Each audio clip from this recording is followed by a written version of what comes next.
El 2 de octubre de 1968, el presidente Fernando Belaúnde tomó juramento al que sería el último gabinete de su gobierno. Lo hacía en un contexto difícil. Hacía varias semanas que los rumores de golpe inundaban Lima.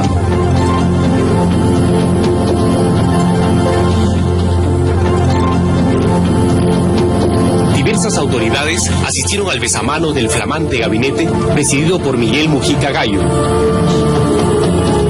Entre estas, destacaba nítidamente el general Juan Velasco. La presencia del comandante general del ejército y jefe del comando conjunto restó importancia a los rumores de golpe. Yo estuve en la juramentación de ese gabinete y la persona que estaba a mi lado, cuando en lo que llaman el besamanos, de repente me dice, ahí está Velasco, no hay golpe. Y efectivamente había entrado Velasco para felicitar al gabinete, sabiendo que esa noche iba a dar el golpe. Esa noche, tras reunirse con un grupo de agricultores del norte, Belaúnde se retiró a su dormitorio en Palacio. Se encontraba allí de visita a su hija Carito, que vivía en México. Belaúnde no pudo conversar con ella, se sentía muy cansado y decidió acostarse más temprano que de costumbre. Su hija se quedó leyendo en la habitación contigua y hacia las 2 de la madrugada sintió ruidos extraños. Algo raro sucedía. Despertó a Belaúnde y le advirtió de la presencia de tanques en la plaza de armas. El arquitecto se vistió rápidamente. Intentaba comunicarse con sus ministros militares cuando sintió pasos en el techo, seguidos de los primeros disparos de la noche. De pronto, un grupo de militares armados de metralletas irrumpió en su dormitorio. Belaúnde fue sacado en vilo de Palacio por un grupo de oficiales comandados por los coroneles Enrique Gallegos Venero y Rafael Hoyos Rubio. Mientras tanto, el general Velasco coordinaba las acciones desde la Escuela Militar de Chorrillos.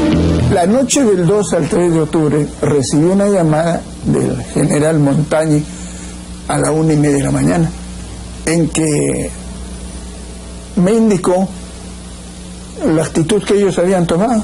Me dijo pues que la Fuerza Armada se había rebelado y que lo habían ya destituido al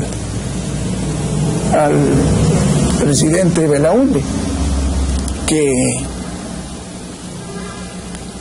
¿cuál es su opinión? Me dijo. De acuerdo, le dije. Entonces me dijo, fíjese, entonces véngase aquí al CIM, al Centro de Instrucción Militar del Perú. Cuando llegué al CIM, el general Velasco ya me abrazó, me dijo, ¿cómo estás? Bueno, me dijo, ¿qué te parece esto? Muy bien, le dije, pues era lo que el país esperaba, porque efectivamente la cosa estaba muy mal. La madrugada del 3 de octubre, mientras nuevos contingentes se sumaban a la rebelión en Chorrillos, Belaúnde fue conducido al aeropuerto Jorge Chávez y embarcado en un avión de aerolíneas peruanas. Fuertemente custodiado, el avión partió a primera hora rumbo a la Argentina, donde Belaúnde inició un largo destierro. Seguramente se han movido ambiciones para detener el régimen constitucional que presido. No puedo decir más, porque me lo impide una elemental cortesía para con la Argentina y para con su gobierno. Palacio amaneció bajo la protección de blindados y paracaidistas. En las principales calles y plazas de la ciudad, la Guardia de Asalto formó pelotones que enfrentaron los escasos grupos, apristas en su mayoría, que salieron a protestar infructuosamente. Y algunas bases nuestras salieron a las calles, pero frente a los tanques la voz, el grito, la actitud es poco determinante, ¿no? De modo que también salieron algunos jóvenes de otros sectores, pero a las 48 horas el hecho estaba consumado. Hacia el mediodía, un comunicado informó al público que el general Velasco encabezaba la Junta Revolucionaria, integrada además por los comandantes generales de la Marina y Aviación. Se trataba de un golpe institucional. Velasco llegó a Palacio a las 5 de la tarde a bordo de un helicóptero y 2 horas más tarde juraba como nuevo jefe de Estado. El país ignoraba que bajo las banderas del nacionalismo se iniciaba una dictadura que cambiaría el rostro del Perú, iría en contra de las libertades del individuo y nos llevaría por el errado sendero del estatismo, que tanto le ha costado al Perú.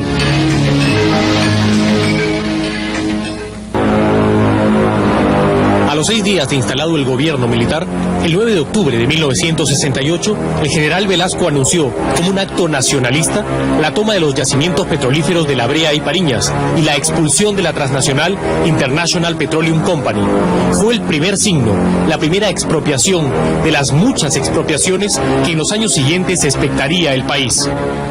El gobierno revolucionario, después de declarar la nulidad de la indigna Acta de Talara y del lesivo contrato celebrado por el régimen que la Fuerza Armada ha depuesto en cumplimiento de la misión de cautelar los derechos de la República, de acuerdo con el artículo 213 de la Constitución del Estado,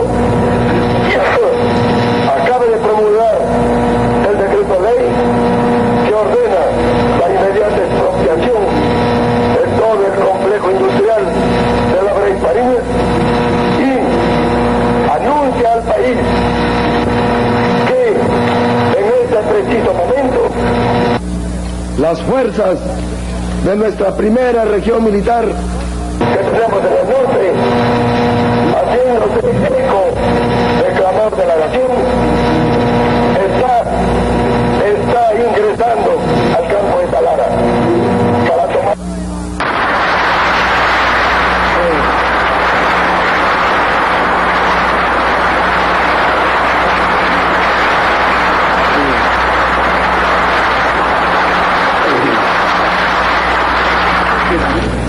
Está ingresando al campo de Talara para tomar posesión de todo el complejo industrial que incluye la refinería. Y con la más alta emoción patriótica hace flamear el emblema nacional como expresión de nuestra indiscutida soberanía. El problema del petróleo y el famoso escándalo de la página 11 fueron el combustible para el golpe de Velasco, pero no fueron las razones de fondo. La ruptura del orden democrático se debió a la crisis del gobierno que encabezaba el arquitecto Fernando Belaúnde. Sin mayoría en el Parlamento, dominado por la oposición del APRA y la Unión Odrioísta, que censuró docenas de ministros, Belaúnde fue incapaz de solucionar los conflictos. Promesas electorales nunca cumplidas, aparición de focos guerrilleros y una traumática devaluación que hizo saltar abruptamente al dólar de 28 a 40 soles fueron creando el ambiente para más de una conspiración contra la democracia. Confluyen dos conspiraciones, una conspiración de derecha y una conspiración de izquierda. La derecha que protestaba básicamente por los impuestos, la gran reforma impositiva que había hecho Manuel Ulloa desde el Ministerio de Economía, que entonces se llamaba Ministerio de Hacienda, y la izquierda porque decía que Belaúnde no había cumplido con las promesas que había hecho de grandes reformas, y en el fondo los dos lo que tenían era temor a la victoria del APRA, que se anunciaba prácticamente para las elecciones que iban a tener lugar 9 meses después. Los conspiradores de derecha estaban encabezados por el general Julio Doig Sánchez. Este proceso se inicia con una conspiración que es más una conspiración de derecha contra el gobierno del presidente Belaúnde, conspiración cuyo representante más conspicuo del ejército era el entonces general Julio Doig Sánchez, que era el comandante general del ejército. Y esta conspiración o estas reuniones conspirativas se llevan a cabo en el yate del señor Mariano Prado, a donde van concurriendo una serie de personajes y donde al final también concurre el general Velasco. El general Doig Fue cesado por el presidente Belaúnde y el camino de Velasco quedó abierto. Asumió la comandancia general del ejército y organizó un compacto grupo de 4 coroneles con los que inició la captura del poder.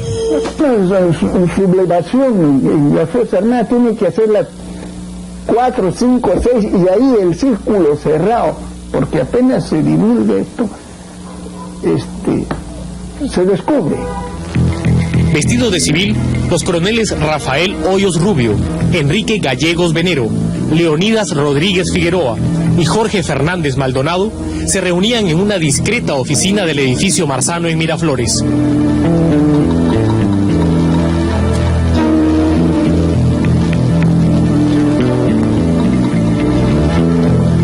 Allí trazaron la llamada democracia social de participación plena. Las principales reformas y las múltiples expropiaciones que caracterizarían la dictadura velasquista. A finales de los años 60, estaba instalado el régimen militar que cambiaría la historia del Perú.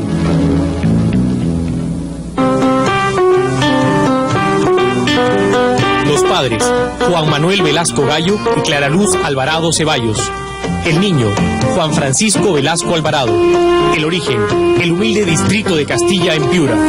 La fecha, el 16 de junio de 1909. Tercero de 7 hermanos, de extracción popular, dirían con los años sus biógrafos.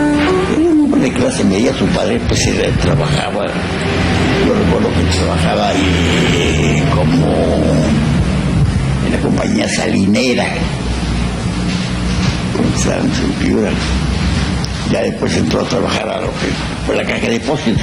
A veces pues se cachueleba como vacunador. A mí lo vacunó él una vez para la viruela. Los hombres nacen sin que ellos ni el país sepan cuál será su destino final. Juan Velasco Alvarado no fue la excepción. Cuando asistió a la Escuela Fiscal número 21 Ignacio Sánchez y a la Gran Unidad Escolar San Miguel, su afán consistió en ser alumno, como todos, ni brillante ni mediocre, pero sí célebre por cierta habilidad muy apreciada por sus compañeros. Y una letrita menudita. Se copiaba alguna cosa. ¿Quién no copiaba una cosa? Era especialista en eso. Papelitos pequeñísimos, resumía exactamente, comprimidos. Y ya pues con una cosa de esa ya se podía desarrollar. Su destino y el del Perú acaso se empezaron a perfilar la mañana del 5 de abril de 1929, cuando Juan Velasco Alvarado, de 19 años, desembarcó en el Callao, caminó hasta Chorrillos y se presentó en la escuela militar. Vinieron 3 para la escuela militar. José Francisco Celi Moró, Enrique López Velasco y Juan Velasco Alvarado. Ellos no sé por qué se retrasaron y no vinieron pues a la época de los exámenes para ingreso a la escuela militar. Entonces tuvieron que quedarse en tropa. El soldado raso tenía ambiciones. Un año más tarde se convirtió en cadete. En agosto de 1930 tuvo en silencio su primera lección fuera de libreto. Luis Sánchez Cerro, comandante, piurano también, y también de origen popular, derrocaba a una figura de la República aristocrática, el presidente Augusto B. Leguía. El cadete anotó el hecho, pero en ese entonces nadie lo sabía. En 1934 concluyó sus estudios, aunque no espada de honor, sí el primero de su arma, la infantería. Inició así una larga y exitosa carrera militar en la que dedicó 20 de sus 35 años de actividad a la formación de soldados y oficiales, entre ellos los coroneles que lo secundaron el 3 de octubre de 1968, además de otros que ocuparían puestos claves durante la dictadura. Cuando fui soldado, él era oficial del batallón donde yo estaba, en la escuela de clases de infantería. Después, cuando ingresé a la escuela de oficiales, también vino él de capitán instructor de infantería. En 1943, con el grado de capitán, Velasco se casó con Consuelo González Posada, con quien tuvo 4 hijos. Su carrera siguió en ascenso. En 1959, general de brigada y agregado militar de Perú en Francia, nombrado por Manuel Prado. El retorno en 1964, brotes guerrilleros, y el presidente Belaúnde lo sitúa en la jefatura del Estado Mayor de la Primera Región Militar en Piura. En 1965, general de división. En 1966, jefe de Estado Mayor del Ejército, comandante general un año más tarde. Y en 1968, el tope del escalafón militar, jefe del Comando Conjunto de las Fuerzas Armadas. Le quedaba un escalón más que él se autoasignó. El golpe. Ese fue su destino final. Habitante de la polémica, Juan Velasco Alvarado ha dejado la impronta de la pasión que caracterizó su vida. Cultor de un nacionalismo exacerbado y un populismo de plaza pública, movilizó masas, movió conciencias y generó rupturas.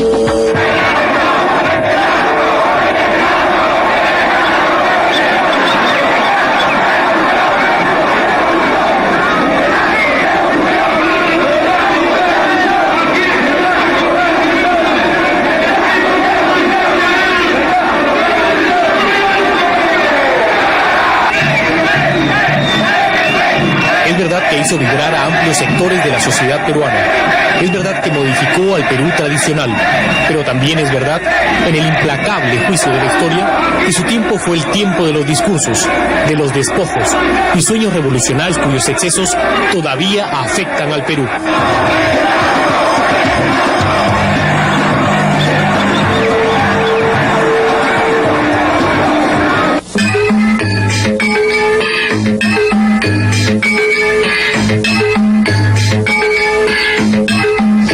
A partir de este venturoso 24 de junio, el campesino del Perú será en verdad un ciudadano libre, a quien la patria al fin le reconoce el derecho a los frutos de la tierra que trabaja y un lugar de justicia dentro de una sociedad de la cual ya nunca más será, como hasta hoy, ciudadano disminuido, hombre para ser explotado por otro hombre.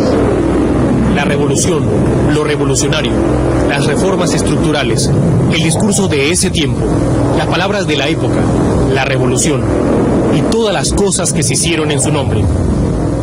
Al hombre de la tierra, ahora le podemos decir en alta voz, inmortal y libertaria como Tupamaru: campesino, el patrón ya no comerá más tu pobreza.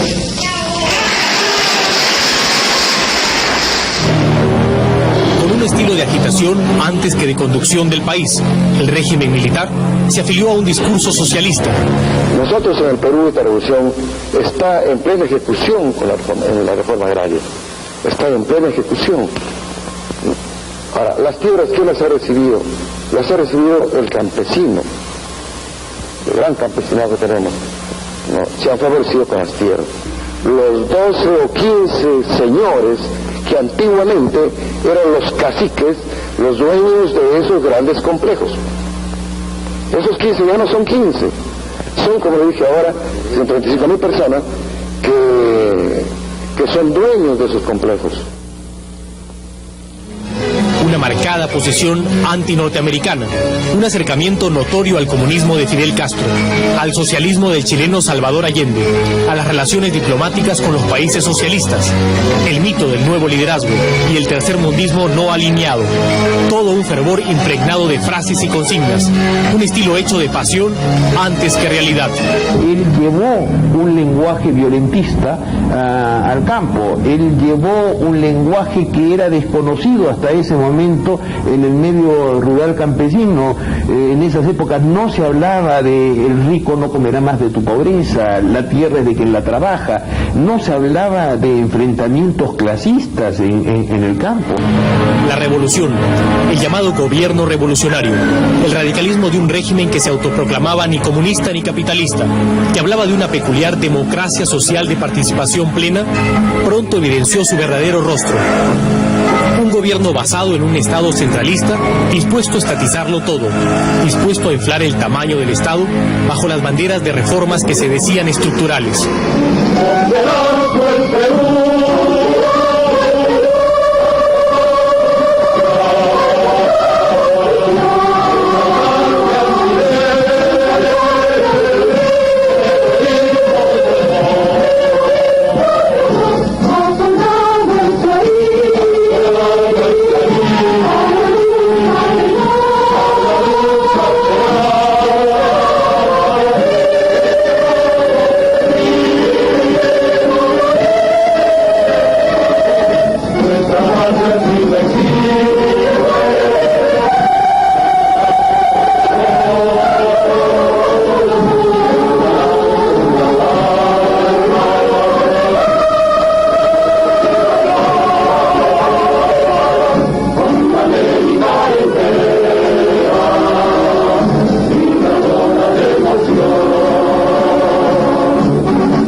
izquierdista tan en boga en los teóricos de esa época había impregnado la economía del país.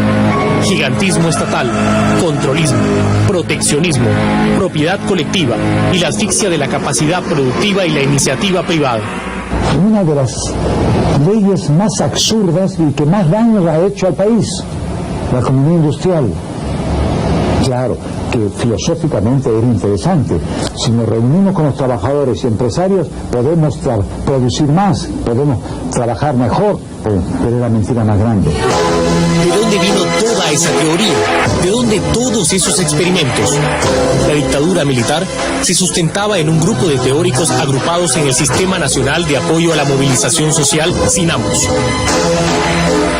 Carlos Delgado Olivera, ideólogo principal del régimen. Carlos Franco, teórico a ultranza. Héctor Béjar, con un pasado comprometido con la guerrilla que surgió en los 60s. Y el joven e impetuoso Francisco Guerra García. Éramos gentes que teníamos de alguna manera especialidades diferentes y nosotros respecto de muchos temas y en muchas ocasiones hemos participado en esas discusiones que sentaban la base, sobre la base del cual el Consejo de Ministros tomaba sus decisiones. Por ejemplo, reforma agraria, propiedad social, comunidad industrial, yo diría que todos los grandes procesos. Sin embargo, empezamos a ver que todo este aparato de SINAMOS empieza a caer en manos de gente que tenía una clara identificación de izquierda, y muchos de ellos de izquierda marxista. Yo creo que el aparato creado rebasa al sistema que se había ideado y rebasa la conducción de los jefes del sistema. Toda la retórica y todas las reformas promovidas por el SINAMOS se debatían en el poderoso Comité de Asesoramiento de la Presidencia, el COAP. Llegaba al COAP, desarrollaba mi trabajo despachando todos los decretos leyes, proyectos de decretos leyes, proyectos de resoluciones supremas que llegaban ahí y que tenían que ser aprobadas por el Consejo de Ministros. Y estuve dentro de los equipos de los coroneles de que disponía. Así, de capilla en capilla, en entornos secretos y ajenos a la opinión pública, se iba decidiendo el destino del Perú. La dictadura militar era también autoritaria e impermeable a la crítica, y su lado más oscuro asomó con la apropiación y despojo de los medios de comunicación. 4 de marzo de 1970, el régimen militar captura el diario Expreso. En horas de la mañana, un contingente militar ingresa a las instalaciones y Expreso es entregado a los llamados mastines de la dictadura. 9 de noviembre de 1971, apenas un año después, el siguiente abuso de la dictadura militar, empeñada en silenciar toda crítica, tuvo como víctimas a las estaciones de televisión, que fueron expropiadas en base a la prepotente ley de telecomunicaciones. En ese tiempo, el país expectaba por parcelas lo que ocurría. Casi nadie protestó. Apenas un breve editorial del Comercio fue el único reclamo. El silencio complaciente de los demás medios no los libró. En 1974 les llegó el turno. Fueron confiscados todos los diarios. La libertad de expresión había sido liquidada. La intolerancia estaba instaurada. Deportaciones, clausuras, expropiaciones. Toda opinión era combatida y todo desacuerdo se solucionaba por la fuerza. Y bueno, yo empecé a hacer algunos análisis de la economía peruana y esto irritó enormemente al gobierno de Velasco. Y entonces un buen día salió un decreto diciendo, en vista de que el señor Dornelas escribe artículos contrarios al proceso peruano, ¿de cuántos? Declárase: 1, traidor a la patria; 2, prívese de la nacionalidad peruana; y 3, prohíbese el retorno al país. Los militares habían soñado con la revolución, pero nunca le habían pedido permiso al país. Y cuando la terca y cruda realidad mostraba todas las imperfecciones, ellos silenciaban toda voz. La revolución nunca trajo lo que ofreció, y en esos años se iniciaba su final. Un final largo, como los discursos de ese tiempo. La noche del 22 de febrero de 1973, la historia para Juan Velasco Alvarado empezó a cambiar. Un agudo dolor lumbar y un diagnóstico que no se hallaba obligó a su internamiento en el hospital militar. En la mesa de operaciones, el general sufrió una hemorragia de tal magnitud que fue necesaria una transfusión de 17 litros de sangre, 3 veces más de lo que contiene un ser humano. El hombre más temido del país se moría. En la sala de operaciones, cuando llegué, me encontré con un espectáculo que era realmente de temerle. Estaba llena de gente. El suelo era todo un gran charco de sangre, con que el paciente estaba sin presión arterial, presión en 0. Saqué las gasas y se vino un chorro fuerte de sangre. Entonces pensé de inmediato, porque yo soy especialista, en la posibilidad de un aneurisma roto. Efectivamente, metí mi mano izquierda y con la mano izquierda cerré la aorta por encima del aneurisma. La sangre disminuyó enormemente. Reemplazamos el pedazo de aorta donde estaba el aneurisma con un injerto de dacrón de 16 milímetros de diámetro y con una longitud que sería más o menos unos quizá 12 o 14 centímetros. Esa misma noche, el control del cirujano mostró un nuevo problema. Velasco no tenía pulso en el pie derecho.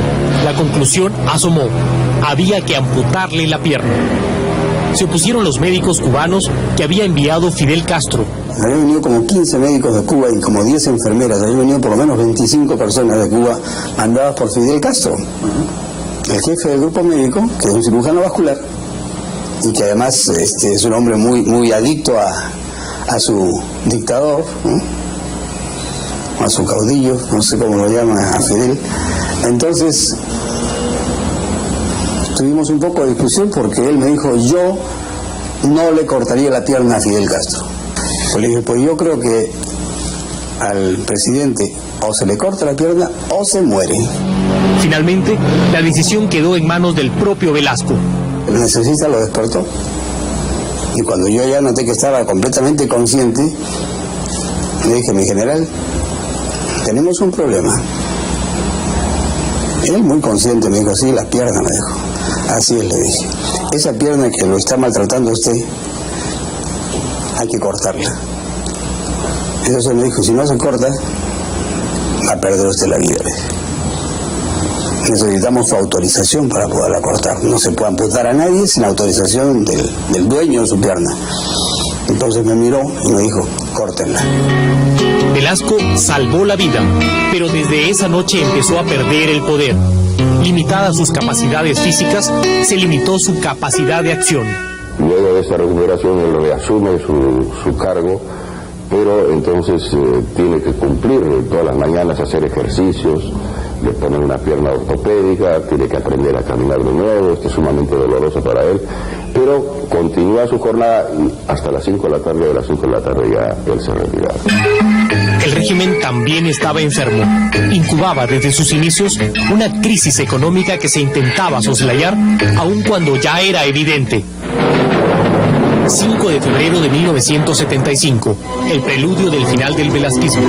La noche anterior, la policía se había declarado en huelga y un nutrido grupo de efectivos se atrincheró en el cuartel de radiopatrulla. El ejército no dialogó, simplemente disparó. Al día siguiente, ningún policía salió a las calles. La ciudad desguarnecida se envolvió en una violenta jornada de disturbios y saqueos.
Incendios siniestros.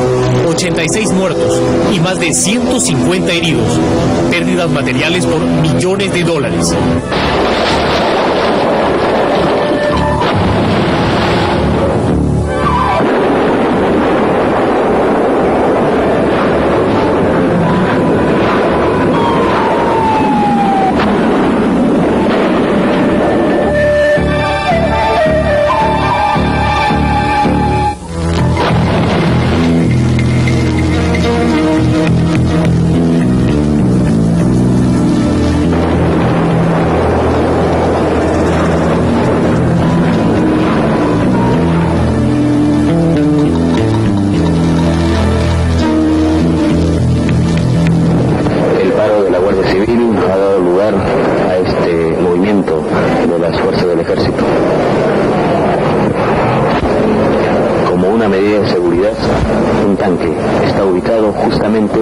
En la Plaza Pizarro, a un costado del Palacio de Gobierno.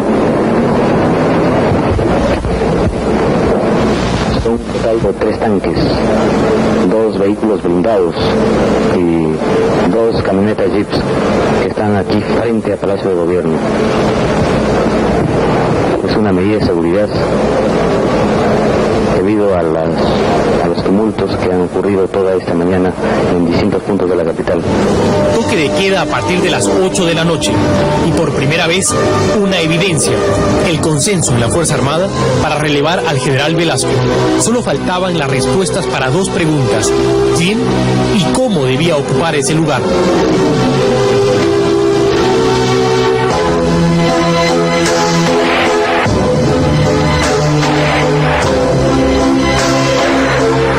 El hombre que había llegado al poder a través del golpe de Estado empezaba a asomar también la misma medida. Era cuestión de tiempo. En Palacio de Gobierno había un hombre herido, ya no el dictador implacable. Los meses siguientes trajeron el final. El general había nacido en el norte, pero desde el sur llegó el final, su final. La historia volvía a repetirse. Velasco había llegado a la cumbre del poder desde la Comandancia General del Ejército y tuvo que dejar esas alturas por designio de otro militar que ocupaba igual cargo.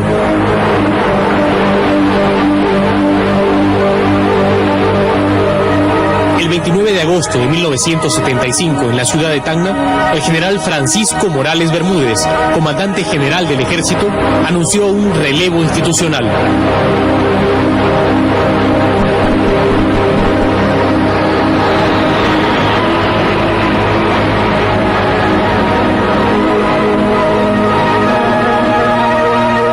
El revolucionario vitoriado, el hombre que había hablado de movilización social y participación plena, en la tarde de ese 29 de agosto salió de Palacio de Gobierno, sin masas, sin pueblo, sin voces. Estaba mortificado. Me acuerdo que tenía ahí una serie de documentos y de cosas que lo que se iba a hacer. Sacó todas las cosas y las rompió, las tiró a un canasto y me dijo algo que nunca lo voy a olvidar: si no hubiera tenido mi pierna nadie me saca mejor. Así.